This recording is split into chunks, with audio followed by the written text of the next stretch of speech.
सितंबर 1971 विक्रम अंबालाल साराभाई भारतीय साइंसदान थे।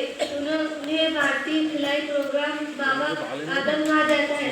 साराभाई ने 1962 में शांति स्वरूप बेहतर नाम की तमगा हासिल की। मुल्क ने 1966 में उन्हें पद्म भूषण के एजाज से नवाजा गया और 1972 में उन्हें पद्म भूषण अवार्ड भी दिया गया।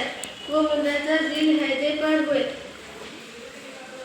इंडियन साइंस का में शैबाए तबियात में सदर का हैदा 1962। वेना AIEA की दजलकर नफ्स का सदर 1970।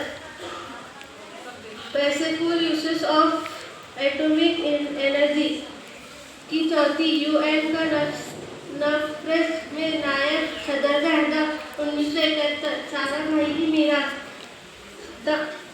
VSSC the Vikram Sarabhai FS centre जो भारतीय खिलाई हकीकी तंजीम की रहनुमाई में खिलाई सियाचे रवाना करती है, उसे आपके नाम से मंसूब किया गया, जो तिरुवनंतपुरम केरला में वाक़ई है।